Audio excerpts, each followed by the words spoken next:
Welcome to special edition of DC on the Wire. This topic just came up off the fly this morning. I was thinking about, the environment dealing with Washington D.C. and Baltimore, Maryland, and also the environment or the tension between, people from Washington D.C. and the people from New York. And mainly, I'm going to say this got to be, a street thing, because I don't think that, everyday working people, may have this issue or know that this type of beef, in a sense, is going on. Before I go into it, I'm going to give a shout out to my man, McQueen Ill. He dropped the book, The Hills of DC. He was, in the belly of the beast, downloading in the feds and various institutions across the country. Special dedication going out to Venus Fox. Venus, that's my sister. She always looked after me. When she could. Maria, her sister, which is my sister. Special shout out to Tracy. That's Tracy Dawn. Samantha, these young ladies grew up in my neighborhood and they showed me much love when I was in, a younger person, and they got much love for me now that I, honored to call them my sisters. Give a shout out to a couple of my people that's no longer here: Pookie, Wanda, Manny, Chris, also known as Kokomo, Marty, Primo, Crunchy Black. The list goes on. I can't name everybody in this particular session, but I'm gonna get back around. Shout out everybody out that I can recall off the top of my mind. Shout out to my man Fish, Sean Pierre, downtown Sean Brown, had to jump like Larry Bird back in the day.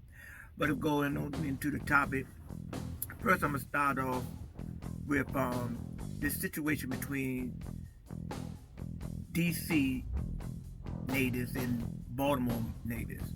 Ever since I was young, I heard that, DC dudes didn't like most Baltimore dudes, and Baltimore dudes don't like DC dudes. First of all, I think it's a cultural thing dealing with image and pride. But I will say, to be honestly, I think that DC most likely started this particular beef because, DC, when I was growing up, we had, a mindset, because of our culture that, this DC, this chocolate city, we bout it. Rowdy, and nobody can get in our business. Even the surrounding corridors of Maryland, we used to call them, identify them as Maryland Bammers. So I think that DC probably, with this slander and identifying, Baltimore individuals with a different style, I think that probably was the start of this beef that needs to cease, on account that. I was up in Baltimore probably like 7-8 years ago, working on a house, and the dudes up there, they didn't like me, point blank. And one day I went to a little cookout joke with a young lady that that I was seeing at the moment, and it was an older dude there. We got our sippy on, and he started talking to me. He said, "Man, you know what, man? I ain't used to like you." And I was like, "Hey, why is that, bro?" He was like, I don't recall this explanation, but because we got together, we sipped some sip, we talked, and he respected my gangster, I respected his. Let me say, we respected each other as men. Forget that gangster thing, because that's a part of the problem right there. That that type of hostile image that's going along with this gangsterism or thuggish type of representation or misrepresentation of DC people and people from Baltimore. So I'm bringing this to the table because this is uncivilized. We've been there, done that, and now we're moving into a stage of information. We know that the real enemy is not a dude from Baltimore, New York, California, that's in the same type of melon category, or pool. All of our people, 9 times out of 10, came over here on the same slave ships, worked the same fields, spread it across the United States. So we need to get this thing together, squash this thing between this beef between the DC mentality and the Baltimore mentality. Really the beef should be squashed with all people that are striving for the same direction to uplift, fall of humanity in a sense, or the disenfranchisement of the mindset of our brothers and sisters, especially younger brothers and sisters coming up. They've taken on the baton of a beef that they had nothing to do with. And that's just like in the blocks of DC. I know right now today, dudes beefing in my neighborhood, young dudes that are beef that they don't even know how it even started. They don't even know the people that started. A lot of people that these beefs actually started with are incarcerated or no longer on this plane manifested physical. So we need to, get a hold on that. Let me move quickly up to this New York thing because I'm trying to keep these videos in a certain time frame. This, I will not blame it on the DC mentality. It's New York. But I'm coming to New Yorkers in peace because I have studied this situation and I made an examination of it. Me, myself, I done met New York guys and, being incarcerated. I met them on the street. I met them in Colorado, and I always kicked it off with them. I was had, kosher understanding with them. But I know that there is a tension between DC dudes and New York dudes stemming back from back in the days. First of all, New York, I'm going to give y'all props. Y'all do get a lot of things first. Y'all are, the lane that y'all is faster than down here in DC. But you know what? Just because that is so, you don't have to insult your brothers. Talk about those country dudes. Country dudes got guns too. See, DC is a type of place that's in between that junk. Little country, little city, bust them junks. But that just to say is that you cannot insult people's characters and think they're going to be okay with it. Let me tell y'all a little story about the DC New York relationship. When I was incarcerated, this back in the days, I heard that New York guys had came down and they was running these dope strips down on 14th Street, or they had a stronghold in them. And I was insulted. I was like, man, what the damn nigga, like, why? I'm not a dope type of dealer in a sense. I deal with other things, formaldehyde, dealing with coke, things of that nature, right? But the dope thing and the coke thing and the boat thing, they two different areas of the profession or the hustle. So I'm hearing about this, because there's a lot of people deal with dope, on dope, so forth and so on. And I'm like, God dang, I'll let them dudes woo, woo, woo, woo, woo, woo, woo.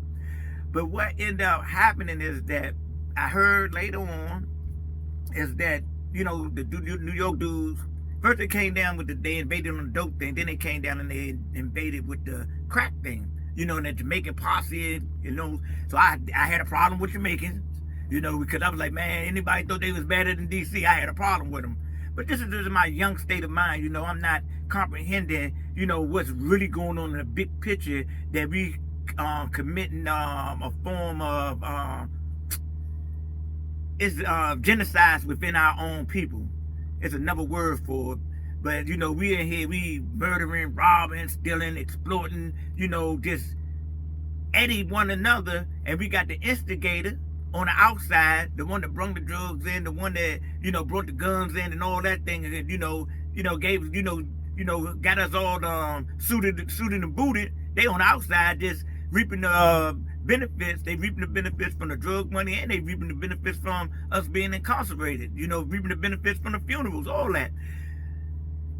So the New York guys, they came down with a sign of like arrogance and superiority. They know the divine mathematics from the 5%, the Nation of Islam teaches and so forth. But these street dudes, even street dudes do have information, So their positioning took a stronghold in DC for a minute. But what happened? Guys got fed up, and then there was some unfortunate events that took place. I'm not really going to expound on it. Dudes from that era, dudes that's listening to what I'm talking about right now, they know what happened. I'll put it like this.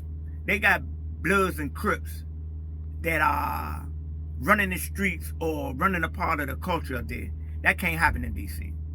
And I was in Colorado, and there was some Crips and Bloods. They branched out. I associated with both entities, at one point in time. So I learned about certain things, from the Crips. I learned certain things about the Bloods. And I told them, I said, man, you can't do that in D.C. And at this time, the dudes out there said, man, there's Bloods and Crips everywhere.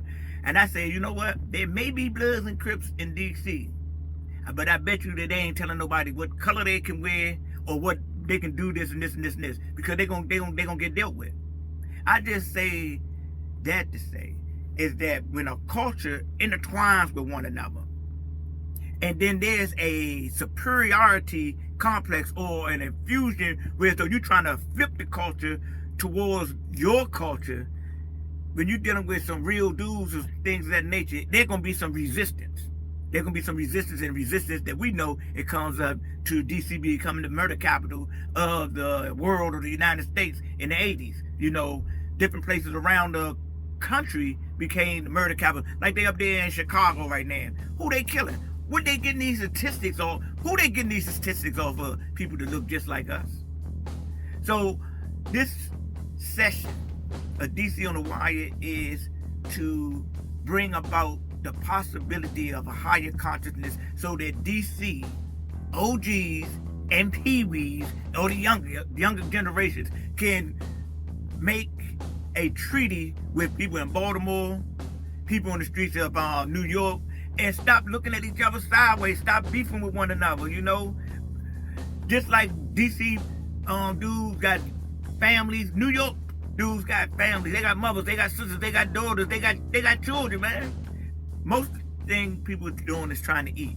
I'm not no way and no how promoting what's going on in the streets anymore because I have my own personal experience and my own personal view why I don't promote that lifestyle no more. But I'm just coming to my brothers, DC on the Wire, the New York, the Baltimore, and we got to cut this nonsense out, man. There is no glory in the thug life and the gangster life no more. It's dead. It done ran this course. It ran this course just like the reel to reel, the 8-track tape, the cassette, the CD. It ran this course. CD hanging on there, and that's how thug life and gangsterism and all that stuff. Man, we got to get into the stage of what we were created to be in the higher self.